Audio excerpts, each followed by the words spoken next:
now we have joining us Eliot Shorr-Parks, Eagles reporter. He'll be down in Baltimore tomorrow night. Eliot, thanks for hopping on, man. What's going on? What up? How you guys doing? Are you a biker, Eliot? No, I actually hate biking. I do it every day in like my workout class, but I just don't find it enjoyable. But you're capable of riding a bike. Wow, I wonder what it would We're look going to like. need Eliot's ruling. Eliot, have you seen the video yet or no? Yeah. What? Okay. No, I haven't seen it. Okay, well, you're gonna have to multitask here, Eliot. During this call, we need you to go look at the WIP Twitter page, watch the footage, and you will rule whether I rode this bike or not. Okay? Wow. So this is on the WIP Twitter. It's on the WIP Twitter page. It was during the break. It was a difficult bike to ride. That bike rode you. Well, difficult bike to ride really tells me everything. It was like a cyclist bike, Eliot. That I couldn't even get on the seat. I feel like you got it going. You got it going there. There a you little go. rough landing at the end. the landing was bad. The landing was scary, honestly, because that middle pole. That was a dangerous. That's what I'm saying. Yeah, that was a dangerous. To add some context, I think biking on that, the very nice Borgata floors really adds a level of difficulty to this, like getting on and off. You're not on like normal cement. It's like the slick floor floor might make Could it be less slippery.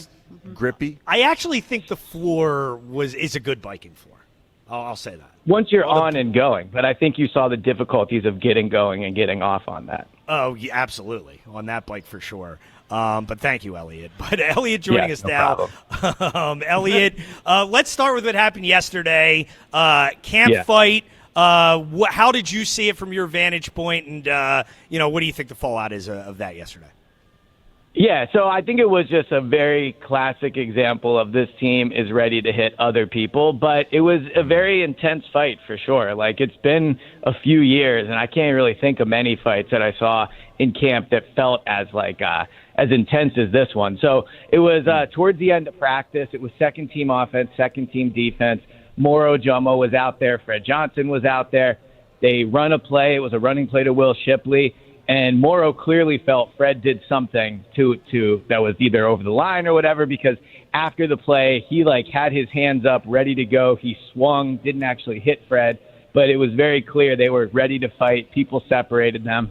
And then they were right back out there. Like, next play, they were both still on the field, which we can debate the pros and cons of that decision, but they're both still out there. And after this play, it just completely went haywire. They're on the ground. They're swinging at each other. People are trying to pull them apart. And then they eventually do get Moro off of Fred Johnson, but he circles around whatever blocking they were trying and just dives at the legs of Fred Johnson, which understandably really upset Fred. So, yeah, they had to be separated. I didn't see them talk on the field afterwards, so I'd imagine it was probably something that was discussed, inside the Jefferson training complex. But, yeah, I mean, the diving at the legs was definitely a unique thing in terms of fights I've seen at training camp. Yeah, that's so dangerous. I'm surprised there weren't, disciplinary repercussions, laps being run, that sort of thing, if you're diving at a guy's legs. But that's neither here nor there. What should we expect to see in this preseason game, Eliot? I know we're probably not going to see the offensive starters, but I feel like there's a possibility that we could see some defensive starters, some of the top guys out there, because that's the way Vic Fangio likes it. What's your assessment on that? Will we see defensive stars? Yeah, so I do think it's more likely we see guys play on defense that are going to play a meaningful role this season. And one position I would definitely keep an eye out before we get into the depth of the roster is the linebacker spot. I'd be surprised if Zack Baun played, which means you might see Jihaad and Jeremiah Trotter out there at the same time. But Jeremiah Trotter Jr. has been getting a lot of first-team reps. He's definitely working in there with Zack Baun. So I don't know if I'm ready to call it a full-fledged competition, but it is surprising to me how Jihaad's not getting 100% of the first-team reps. So I'll be interested tomorrow to see, does Jihaad play, right? Does he? How long into the game does he play? Is Jeremiah Trotter Jr. out there to start, or how does that work? So I think on defense, for me, the linebackers, at least amongst the starting players, are the keys. And then obviously if Makuba plays for the first time since his foot injury last year, that's worth watching as well. I think it's really interesting, Eliot.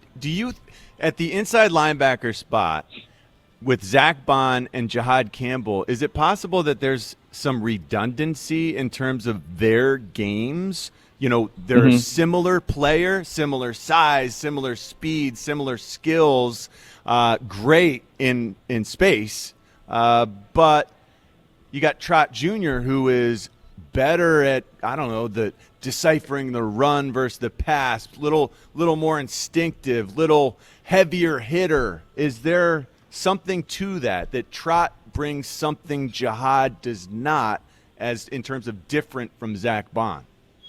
Yeah, and I think you can argue he brings some of what Nakobe brought, which is what we know Vic really liked. We saw last year he flat out picked playing Nakobe over Jihaad. Now, Nakobe's played a lot more football in the NFL. Trotter's never been a full-time starter, so there is that lack of experience that Trotter has. But in terms of redundancy, I think there is a little bit of it, like from how I've seen them using Jihaad, and obviously I don't get to rewatch the tape, but just watching where he's going, like they are sending him on blitzes quite a bit. It does feel like with Zack Baun and Jihaad, you can get a little more creative in how you use them. But you are right. Like one thing Jihaad hasn't done either is played a lot of football. So I think that with Nakobe, you had like that quarterback of the defense type guy. And although he's not played a ton, I do think Jeremiah Trotter Jr. was literally born to be a linebacker. Like this guy grew up in the position. So I would imagine he provides a little more of that than Jihaad would at this point of Jihaad's career. Eliot, that's really interesting. Eliot, how concerned should we be at this point about Makai Lemon? Hasn't practiced, been out with the hamstring. What's your read on the situation? How concerned should we be about it? Yeah, so he is starting to do a little bit more. He's been doing jugs machine work before practice. Obviously, that doesn't involve the hamstring, but he is starting to do that. And then after practice yesterday, he was getting some work in with Jalen Hurts. Not running or anything, but they were practicing kind of corner end zone catches and that type of stuff. So, slowly it seems he's working his way back.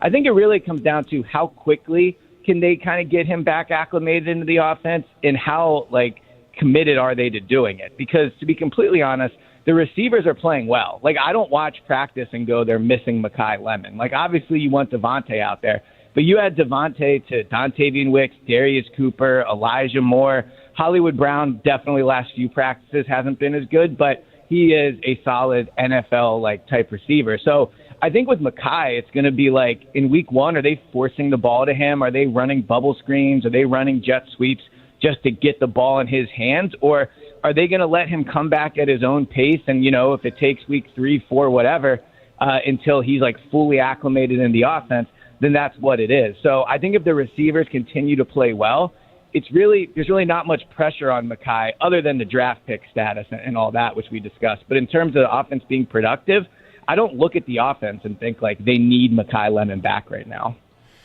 How much are we going to see Eli Stowers in this preseason game, and how disappointing has his camp been? So he's definitely coming on as of late. I would say if I include OTAs, mandatory mini camp, and the first 4 days of practice, he wasn't really getting the ball much. But, they've done 11 practices now, and it feels like the last 5 or 6 days he's catching 2 to 3 passes per practice. Now, he's still not with the first-team offense. He hasn't caught a pass from Jalen Hurts, so you don't love that. But he is getting more and more acclimated to the offense. And I think tomorrow night, really, what you want to see from him is not volume. You want to see just one play where you go, okay, that's why he was a second-round pick. Maybe a catch where he's using his long arms and he goes up and gets it. Maybe a run after the catch. Just something where you go, okay, I can see the potential. So I think with Stowers this year, they have Goddard, they have Johnny Munt. Calcaterra has proven to be at least an average NFL receiving tight end. Stowers is about 2027, but I do want to start seeing some flashes of where that potential's at. So I think tomorrow night is about seeing why they made Stowers a second-round pick. So Reek Woolen was, the darling of camp when they were in shorts, and it sounds as though his performance has fallen off a little bit, or he just hasn't popped quite as much now that they've put the pads on. Is that leading to reps in this preseason game? Do the coaches need to see him in pads do more? And should we see him against the Ravens? So I would be surprised if he's out there, but again, it's Vic Fangio, so you never know what he'll decide to do.